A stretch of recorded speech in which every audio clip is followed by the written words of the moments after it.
ஆயிரம் ஆயிரம் தூதர்கள் சூழ ஆண்டவர் இயேசு மேகமதியிலே பேரின்ப நதியாய் தரணியை நோக்கி அழைத்திட வாராரே. ராஜாதிராஜன் வருகிறார், தேவாதி தேவன் வருகிறார். ராஜாதிராஜன் வருகிறார், தேவாதி தேவன் வருகிறார். ராஜாதிராஜன் வருகிறார், தேவாதி தேவன் வருகிறார். ராஜாதிராஜன் வருகிறார், தேவாதி தேவன் வருகிறார். வீட்டுக்கு வந்துட்டு சரி அப்பா அந்த பேக்கில் என்னதான் வச்சிருக்காரு அப்படின்னு சொல்லும் பொழுது எனக்கு இது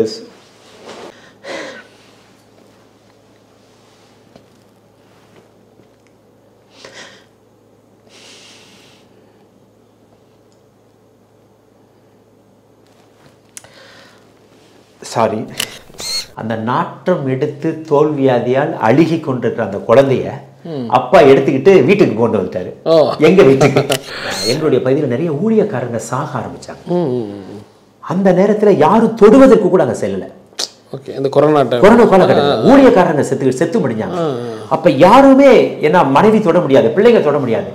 ஆனால் நாங்கள் எங்களுடைய ஸ்தாபனத்தின் மூலம் அப்பா உங்கள்கிட்ட பேசுனது ஞாபகம் இருக்கா? இது அற்புதமான ஒரு கேள்வி. அப்பா கடைசியா என்கிட்ட என்ன 2 காரியம் சொன்னாங்க. அதாவது நினைவு இருந்த பொழுது என்ன சொன்னாருன்னா, இந்த நீதிமொழிகள் புத்தகம் வந்து மிகவும் சிறப்பு வாய்ந்த ஒன்று. இன்னும் சொல்ல போனால் உலகத்திலே முதல் முறை அந்த புத்தகத்தை வெளியிட்டிருக்காங்கன்னு சொல்லலாம். நீதிமொழிகள் 915 வசனங்கள் இருக்குது. இந்த 915 வசனங்களும் பெரியவர் முதல் சிறியவர் வரைக்கும் நன்றாக புரியும் விதத்தில் கையிலே வரையக்கூடிய ஓவியரை கொண்டு கார்ட்டூன்ஸ்லாம் வந்து வரைஞ்சிருக்கிறாங்க. இது பல வருடங்கள் பல லட்சங்கள் செலவு பண்ணி ஜான் அண்ட் ஜாஸ்மின் ஃபேமிலி வந்து உருவாக்கியிருக்காங்க. இது எல்லார் வீட்லையும் கிடைக்கணும், எல்லா பிள்ளைகளுக்கும் எல்லா பேர பிள்ளைகளுக்கும் இது கிடைக்கணுங்கிற விதத்தில் எந்த விதமான லாபம் நோக்கம் இல்லாமல் வெறும் 150 ரூபாயும் ப்ளஸ் 50 rupees கொரியர் சார்ஜ் மூலமாக இதை வந்து கொடுக்குறாங்க. இந்த புத்தகம் உங்களுக்கு வேணும்னு சொன்னால் இந்த ஸ்க்ரீனில் பார்க்குற நம்பருக்கு கான்டாக்ட் பண்ணுங்கள்.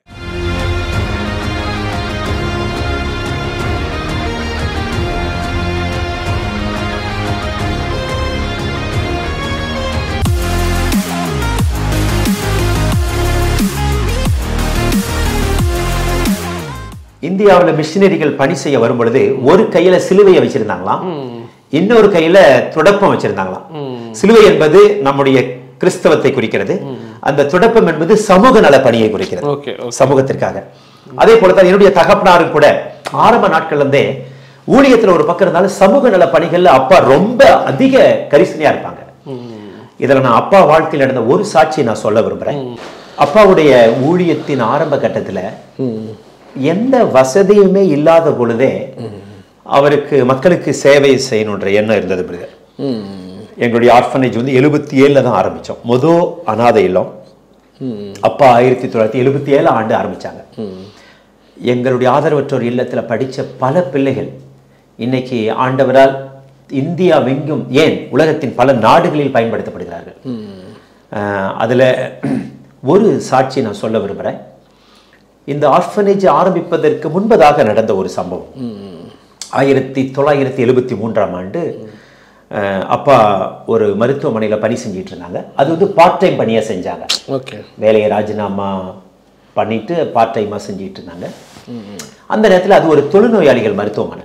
பொதுவாக தொழுநோயினாவே மேல எல்லாம் அசிங்கமா இருக்கும், அங்க ஒரு நாற்றம் எடுக்கும், மக்கள் தோல் எல்லாம் இழந்திருப்பாங்க, விரட்களை இழந்திருப்பாங்க. அப்படிப்பட்ட ஒரு மருத்துவமனைக்கு ஒரு 2 வயசு குழந்தைய ஒரு அம்மா தூக்கிட்டு வருது. அந்த குழந்தைக்கு மேலெல்லாம் ஒரே சொறி. அந்த குழந்தை ரொம்ப அட்டர் பிளாக் கலர், ஃபேஸ் எல்லாம் அந்த சொறி சொரியா இந்த சொரியாசிஸ் மாதிரின்னு சொல்லுவாங்க. சொரியாசிஸாவது புண்ணு மாத்திரம் தான் இருக்கும், இது அப்படியே தடிப்பா இருந்திருக்குது. இந்த அம்மா அந்த மருத்துவமனைக்கு உள்ள கொண்டு வந்தோடனே அங்க இருக்கிற ஒரு வெளிநாட்டு மிஷனரி டாக்டர் அம்மா, பொதுவாக வெளிநாட்டு மிஷனரி டாக்டர் அம்மா எப்பேற்பட்ட நாத்தத்திலையும் வேலை செய்வாங்க, அன்னை தெரசாவை போல. ஆனா அந்த வெளிநாட்டு டாக்டர் அம்மாவால கூட அந்த குழந்தையினுடைய பேட் ஸ்மெல்லை அக்செப்ட் பண்ண முடியல. உடனே அந்த லேடியை குழந்தை எடுத்துட்டு வெளியே போங்கன்னு சொல்லிட்டாங்க. இந்த அம்மாவுக்கு ஒண்ணுமே புரியல. காரணம் என்னன்னா, இப்படி நாற்றம் அடிக்கிற தோல் வியாதியில இருந்து அந்த குழந்தையை நம்ம எடுத்துட்டு வரோம், வேணான்னு சொல்லிட்டாங்கன்னு ரொம்ப சோகமாக அந்த ஹாஸ்பிட்டலுக்கு வெளியே வந்து உட்காந்துட்டு இருக்காங்க. குழந்தை பாலுக்காக அழுது. அந்த நேரத்தில் இந்த அம்மா என்ன பண்ணுச்சு, அந்த ஒரு வயசான வாட்ச்மேன் அந்த ஹாஸ்பிட்டலுக்கு வெளியே இருக்கிறாரு. அந்த வாட்ச்மேன்ட்ட குழந்தைய கொஞ்ச நேரம் பார்த்துக்காங்க, நான் போய் குழந்தைக்கு பால் வாங்கிட்டு கொடுக்குறேன்னு அந்த அம்மா போனாங்க. வாட்ச்மேன் அம்மா வரும் பால் வாங்கிட்டு வந்து வெயிட் பண்ணிட்டு இருக்கிறாரு. ஆனா அம்மாவும் வரல, யாரும் வரல. அந்த அம்மா பர்பஸாவே குழந்தைய விட்டுட்டு கிளம்பிடுச்சு. அந்த குழந்தை வேண்டான்னு சொல்லிட்டு. Okay okay okay. அந்த ஹாஸ்பிட்டல் 5:30 மணியோட க்ளோஸ் பண்ண போறாங்க. அந்த வாட்ச்மேனுக்கு என்ன பண்றதுன்னு தெரியல. அப்புறம் குழந்தைய வாட்ச்மேன் திரும்ப உள்ள கொண்டு போறாரு அந்த வெள்ளக்கார மிஷினரி அம்மாட்ட. அம்மா இந்த மாதிரி அந்த அம்மா வந்து விட்டுட்டு போயிடுச்சுன்னா அந்த அம்மாவுக்கு பயங்கர கோபம் வந்துருச்சு. நான் தான் வெளியே அனுப்பிச்சுட சொன்னாலும் உன்னை யாரு இல்லை, அந்த அம்மா பால் வாங்கிட்டு வரேன்னு போனது, ஒண்ணுமே பண்ண முடியாது, கெட் அவுட்னு அந்த அம்மா சொல்லிடுச்சு. அந்த நேரத்துல அப்பா டியூட்டி முடிச்சுட்டு வராங்க. அந்த வாட்ச்மேன் சொல்றாரு இந்த குழந்தைய விட்டுட்டு அந்த அம்மா போயிடுச்சு, ஹாஸ்பிட்டலையும் எடுத்துக்க மாட்டேங்கிறான்னு சொல்லி. அந்த நாற்றம் எடுத்து தோல்வியாதியால் அழுகி கொண்டிருக்கிற அந்த குழந்தைய அப்பா எடுத்துக்கிட்டு வீட்டுக்கு கொண்டு வந்துட்டாரு. எங்க வீட்டுக்கு. ஏற்கனவே நாங்க 2 குழந்தைங்க. எனக்கு ஒரு 3 வயது இருக்கும், அண்ணனுக்கு ஒரு 5-6 வயது இருக்கும். சரி, ஓகே. எங்களுக்கே அவரால் ஒழுங்கா சாப்பாடு போட முடியல, ஊழியத்துக்கு வந்துட்டுன்னு சொல்லிட்டு வருமானம் இல்லாம. இது 3வது குழந்தைய எடுத்துட்டு வந்துட்டாரு. எங்க அம்மாவுக்குன்னா ஒரே கோபம். இந்த 2 பிள்ளைங்களை பெத்து போட்டு அவங்களுக்கே உங்களால சோறு போட முடியல, உங்களுக்கு யாரு இந்த குழந்தைய எடுத்துட்டு வர சொன்னது? அப்பா சொல்லி இருக்கிறாரு அந்த 2 குழந்தைய நீ பாத்துக்கா, இந்த குழந்தைய வேணா நான் பாத்துக்கிறேன், நீ ஒன்னும் கோபப்படாத, எல்லாம் நான் பாத்துக்கிறேன், எந்த பிரச்சனையும் சொல்லி ஊரே எதுக்குது, பக்கத்து வீட்டுக்காரங்க எதுக்கு இந்த குழந்தைய எடுத்து வந்தீங்க? ஆனா அப்பா அதை வந்து பெருசாவே எடுத்துக்கல. அம்மாட்ட சொல்லிட்டாரு குளோரிதாஸை நீ பாத்துக்கா, குளோரிதாஸ் அண்ணன் ஜட்சனை நீ பாத்துக்கா. இவருக்கு ஏசுதாஸ் வேற பேர் வச்சுட்டாரு. அப்படியே? ஆமா. சரி அம்மா சரி நீங்க பாத்துக்காங்கன்னு தினந்தோறும் அப்பா காலையில் எழுந்த உடனே ஹாட் வாட்டர் வச்சு மெடிசன் போட்டு 1 வாரத்துல அந்த குழந்தைய பூரண சுகமுள்ள குழந்தைய மாத்திட்டாரு. அப்புறம் ஸ்கூல்ல நாங்க எல்லாம் ஒன்னா படிச்சோம், ஸ்கூல்ல சேர்த்தினாரு. அதுக்கப்புறம் 77வது ஆண்டுல ஹோம் ஆரம்பிக்கிறாங்க. அப்ப அந்த ஏசுதாஸ் தான் அந்த ஹோம்ல முதல் பாயா அப்பா போட்டார். எல்லாரும் ஹோம் ஆரம்பிச்ச பின்னாடி ஏழைகளுக்கு உதவி செய்வாங்க. ஆனா அப்பா ஏழைகளுக்கு உதவி செய்ய ஆரம்பிச்ச உடனே கர்த்தர் ஹோம் ஆரம்பிக்க உதவி செய்தார். இதுதான் முதல் ஸ்டோரி.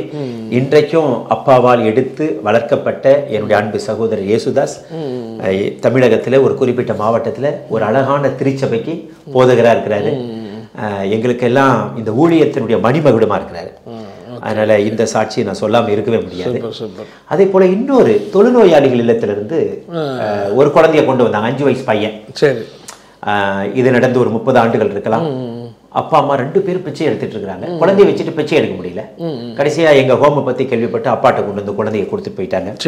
இன்னைக்கு அந்த குழந்தை படிச்சு முடிச்சு சென்னையில ஒய்வாம்ல ஒரு முக்கியமான பொறுப்புல இருக்கு. ஆமா. இன்னொரு தம்பி பக்கத்துல, எங்க ஊருக்கு பக்கத்துல, சின்ன வயசுல அம்மாவை இழந்துட்டான். அப்பா கொண்டு வந்து அந்த தம்பியை விட்டாரு.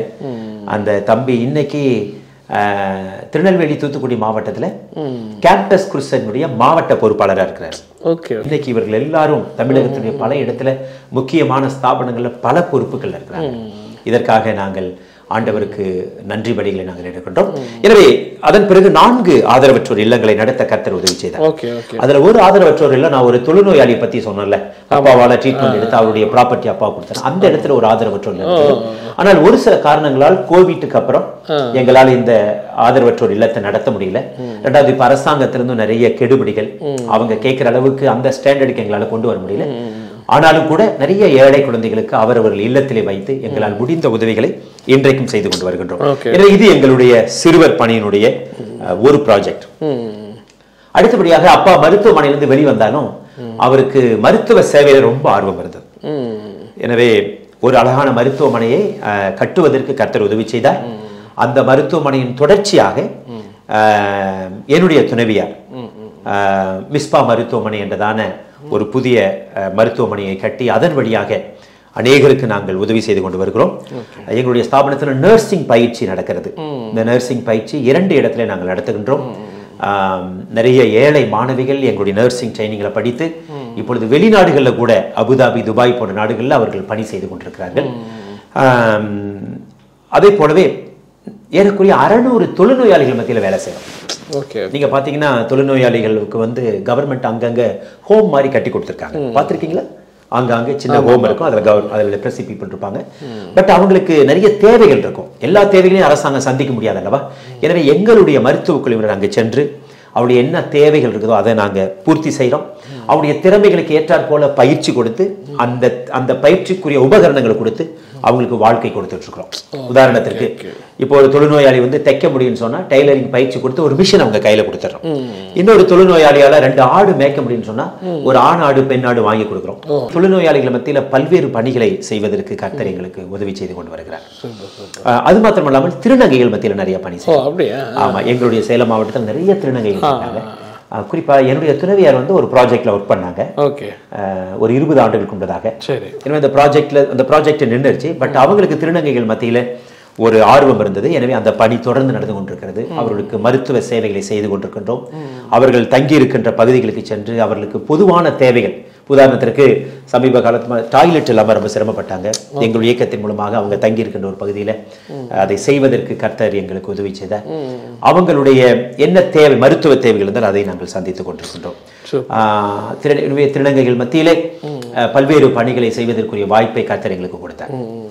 குறிப்பா கொரோனா காலகட்டத்தில் கர்த்தர் தயவாய் எங்களுடைய இயக்கத்தின் மூலமாக பல்லாயிரக்கணக்கான ஊழியர்களை நாங்கள் சந்திக்கவும், அவர்களுக்கு அந்த நேரத்தில் பசியால் வாடிக்கொண்டிருந்த ஏழை ஊழியர்களுக்கு உதவி செய்ய கர்த்தர் எங்களை திடப்படுத்தினார்.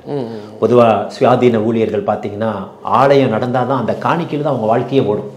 ஆனால் கொரோனா காலகட்டத்தில் தேவாலயங்கள் பூட்டப்பட்டன, மக்கள் வர முடியல, காணிக்கைகளை கொடுக்க முடியல. அந்த காணிக்கைலன்னா ஒரு ஊழியக்காரனை தான் பிள்ளைங்களுக்கு சாப்பாடு கொடுக்க முடியாது. எனவே அப்படிப்பட்ட ஊழியர்களை ஒருங்கிணைத்து அவர்களை அழைத்து அவருடைய உணவுப் பொருட்களாகவோ அல்லது காணிக்கையாகவோ அல்லது கிஃப்டாகவோ கொடுத்து அவர்களை தாங்க கர்த்தர் எங்களுக்கு உதவி செய்தார். அந்த கொரோனா காலகட்டத்தில் ஏறக்குறைய 11,000 போதகர்களை எங்கள் இயக்கத்தின் மூலமாக சந்தித்து அவருக்கு உதவி செய்ய கர்த்தர் உதவி செய்தார். இதுல இன்னொரு ஊழியத்தை நாங்க செய்தோம். எங்களுடைய பகுதியில் நிறைய ஊழியக்காரங்க சாக ஆரம்பிச்சாங்க. அந்த நேரத்துல யாரும் தொடுவதற்கு கூட அங்க செல்லல. கொரோனா காலகட்டத்தில் ஊழியக்காரங்க செத்து முடிஞ்சாங்க. அப்ப யாருமே என்ன மனைவி தொட முடியாது, பிள்ளைங்க தொட முடியாது. ஆனால் நாங்கள் எங்களுடைய ஸ்தாபனத்தின் மூலம் ஒரு குழுவை அமைத்து சவப்பெட்டிகளை நாங்க செஞ்சுக்கிட்டே இருந்தோம். ஒரு கார்பெண்டரை போட்டு சவப்பெட்டி செஞ்சு சவப்பெட்டி கொண்டு போய் எங்க ஊழியக்காரங்க சவத்தை எடுத்து அங்க போட்டு அவங்களே சுடுகாட்டுல போய் புதைச்சிட்டு வந்தாங்க. நானும் எடுத்து இது பண்றதுக்கு ஆள் இல்லை. அந்த மாதிரி நிறைய அடக்கங்களை நாங்கள் செய்தோம்.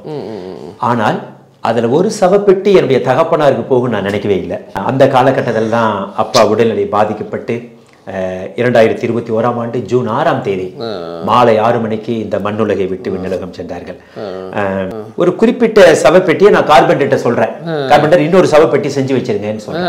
அப்ப கார்பெண்டர் என்கிட்ட சண்டை போடுறாரு, இல்ல சார் இத்தனை சவப்பெட்டி செஞ்சிட்டீங்க, இனிமேல் எதுக்கு செய்யணும்னாரு. இல்ல ஒண்ணு செஞ்சு வைப்பா, வரிசையா போயிட்டே இருக்கிறாங்க. அப்புறம் அவர் செஞ்சிட்டாரு. அதுக்கப்புறம் அப்பாவுக்கு அந்த பெட்டியை எடுத்துட்டு வரும்பொழுது கார்பெண்டர் கண்ணீர் விட்டார். இப்படி கொரோனா காலகட்டத்திலே பல அடக்கங்களை நாங்கள் செய்ய கர்த்தர் எங்களுக்கு உதவி செய்தார். கடைசி அப்பா உங்கள்கிட்ட பேசுனது ஞாபகம் இருக்கா? என்ன இது அற்புதமான ஒரு கேள்வி. அது அப்பா சுகவீனமா இருந்தாங்க. சரி, அப்பா மருந்து எடுக்க மாட்டாங்க கடைசி வரைக்கும், மருந்து எடுத்தது. ஆனால் கொஞ்ச நாள் கொஞ்சம் சுகவீனப்பட்டாங்க, ஃபீவரும் இருந்தது, ரொம்ப டல் ஆகிட்டே போனாங்க. அப்ப எல்லாரும் என்கிட்ட என்ன சொன்னாங்கன்னா, அப்பா அப்படிதான் சொல்லுவாங்க, ஆனா நீங்க ஹாஸ்பிட்டலுக்கு கொண்டு போகணும்னு பேச ஆரம்பிச்சிட்டாங்க. இப்ப எனக்கு ஒரு பக்கம் அப்பாவனுடைய பிரதிஷ்டை, இன்னொரு பக்கம் மக்கள் என்னை குறை சொல்லி விடக்கூடாது. இது ரெண்டுக்கும் நான் பேலன்ஸ் பண்ணணும். அப்பா வந்து மருத்துவமனைக்கே போனதில்லை, ஆனா நான் மருத்துவமனைக்கு கொண்டு செல்ல வேண்டும் என்று கட்டாயத்தில் இருக்கிறேன். ஏன்னா நான் கொண்டு போகாம ஏதாவது நடந்துட்டா இதை குறை சொல்வதற்காக ஒரு கூட்டம் காத்து கொண்டிருக்கும். அது உண்மைதானே? ஒருவேளை எனக்கே கூட அது குற்றமான சாட்சியா இருக்கலாம். ஒருவேளை அப்பாவை ஹாஸ்பிட்டல் கொண்டு போயிருந்திருக்கலாமோ, பிழைத்திருப்பாரோ என்று.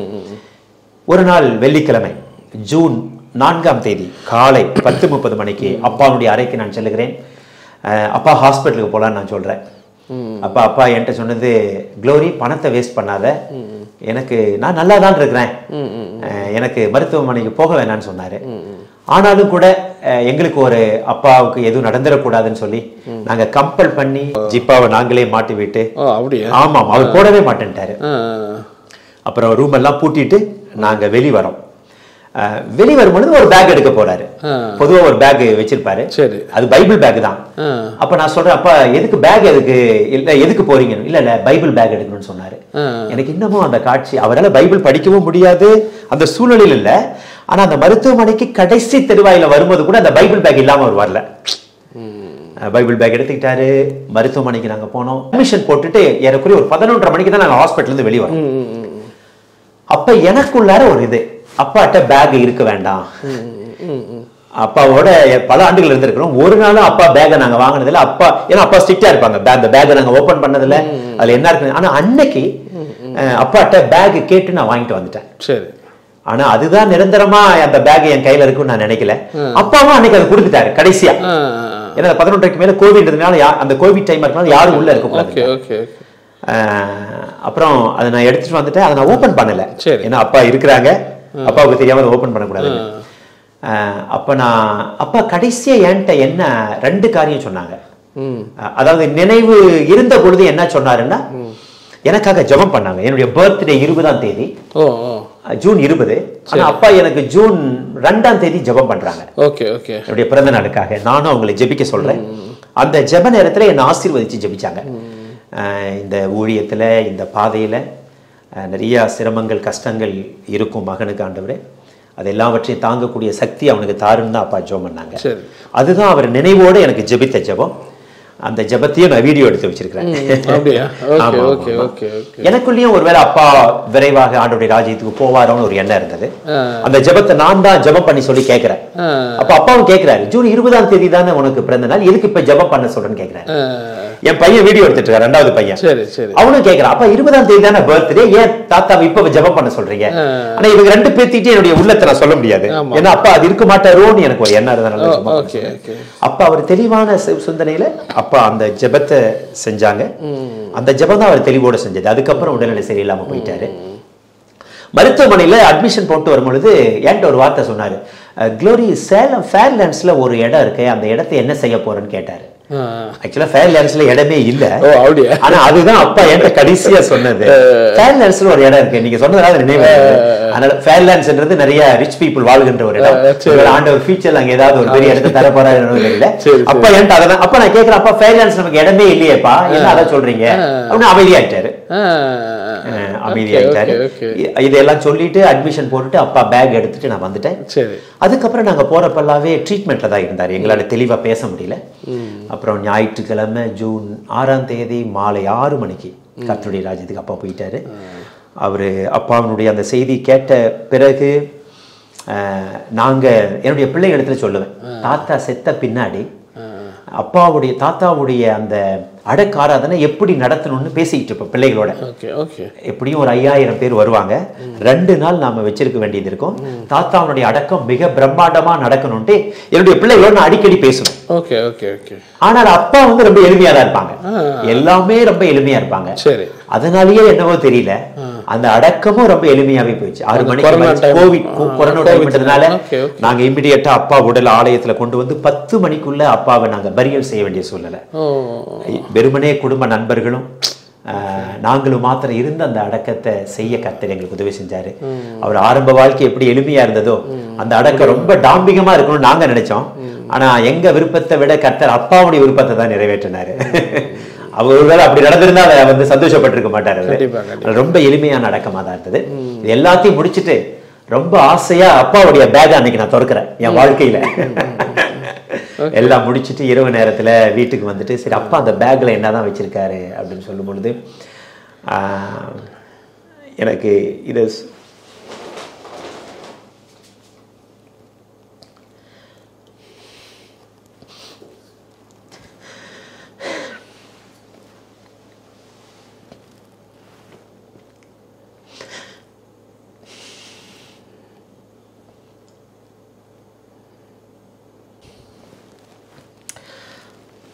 சாரி,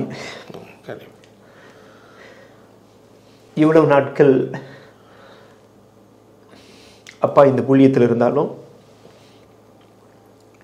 அவர் தனக்குன்னு எதையுமே வச்சுக்கல. அவருடைய இழப்பு எனக்கு இன்னைக்கு ஒரு பெரிய வழி. அவர் மரிக்க வர நான் அவருடைய கையில ஒரு குழந்தையா தான் இருந்தேன்.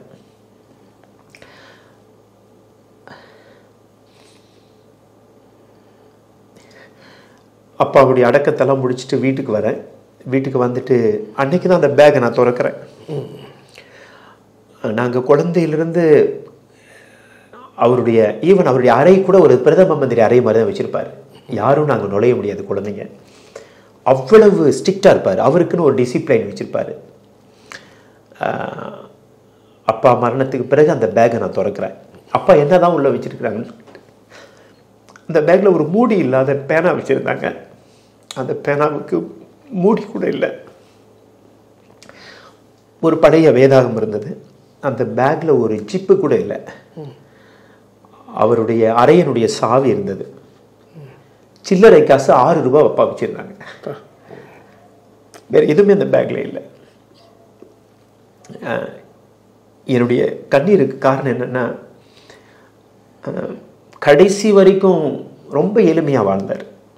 அவர் நினச்சிருந்தா ரொம்ப ஐஸ்வர்யமாக வாழ்ந்திருக்கலாம். கடவுள் நிறைய வாய்ப்புகள் அவருக்கு கொடுத்தாரு. எனவே இந்த தருணத்தில் என்னுடைய தகப்பனாருக்காக, என்னுடைய தாய்க்காக நான் ஆண்டவரை ஸ்தோத்திரிக்கிறேன். அவர்கள் வாழ்ந்த அந்த எளிமையான வாழ்வு, அவர்கள் எங்களுக்கு காட்டி சென்ற அந்த சாட்சி உள்ள வாழ்க்கை. நிறைய நேரத்தில் பல நாடுகள் என்கிட்ட கேட்பாங்க, Gloridas, who is your ideal leader? உங்களுக்கு முன்மாதிரியான தலைவர் யார் அப்படின்னு கேட்பாங்க. அப்போ நான் அவங்க என்ன நினைப்பாங்கன்னா, நான் ஒருவேளை பில்லி கிரஹாமை சொல்லுவேன், பென்னிகனை சொல்லுவேன், இல்லாட்டி வேறு யாராவது சொல்லுவேன்ட்டு. But to be frank, my father and mother, they are my ideal leaders. என்னுடைய அப்பாவும் அம்மாவும் என்னுடைய முன்மாதிரியான லீடர்ஸ். ஒரு சின்ன ஒரு ரூபானா கூட அதை எப்படி பயன்படுத்தணுன்றதில் அப்பாட்ட நான் நிறைய கற்றுருக்கிறேன்.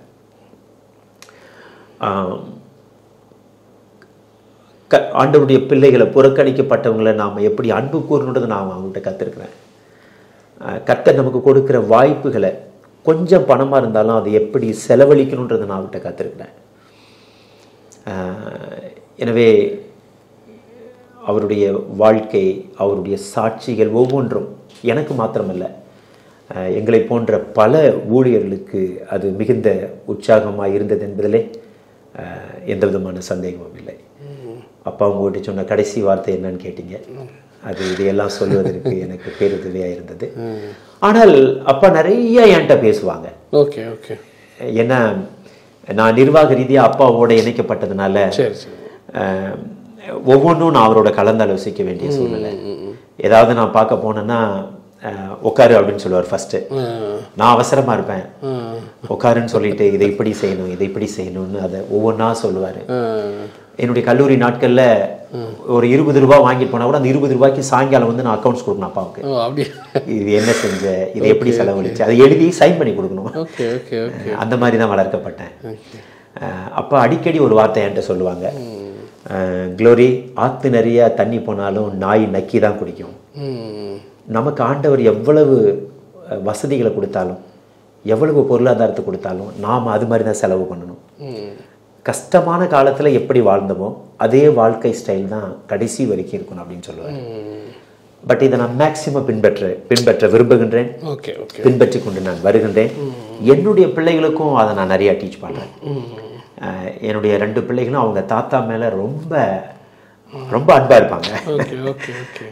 குறிப்பாக கடைசி நாட்களில் அவங்க 2 பேரும் தான் அவரை கவனிச்சுக்கிட்டாங்க. ஒரு தாத்தா பேரப்பிள்ளையை கவனிப்பதை போல பேரப்பிள்ளைங்க அவங்க தாத்தாவை, அந்த கொரோனா நாட்களாக இருந்ததுனால யாரையும் நாங்கள் கூப்பிட முடியல. கடைசி தருணத்தில் 2 பிள்ளைகளும் அவரோடு கூட இருந்தாங்க. அது எனக்கு ரொம்ப சந்தோஷம். எனவே மீண்டும் ஒரு விஷயம், I want to thank God for my parents for their ideal life. Okay okay okay. Bible review சேனலில் உங்களுடைய சாட்சிகளையும் ஊழிய அனுபவங்களையும் பகிர்ந்து கொள்ள விரும்புனீங்கன்னு சொன்னால் எங்களுடைய வாட்ஸ்அப் நம்பரை கான்டெக்ட் பண்ணுங்கள். அது மட்டும் இல்லாமல் நீங்கள் ஃபாரினில் இருக்கீங்க அப்படின்னா உங்களை ஜூம் ரெக்கார்டிங் எடுக்கிறதுக்கும் நாங்கள் ரெடியாக இருக்கோம். ஸோ நீங்களும் எங்களை கான்டெக்ட் பண்ணலாம். உங்களுடைய வாட்ஸ்அப் நம்பர் 8428196238. இந்த வாட்ஸ்அப் நம்பருக்கு உங்கள் டீட்டெயில்ஸ்லாம் அனுப்புங்க. நிச்சயமாக உங்களுடைய அனுபவங்கள் பலருக்கும் விசுவாசத்தையும் பக்தி விருத்தியும் தூண்டுங்கிறத சந்தேகம் கிடையாது.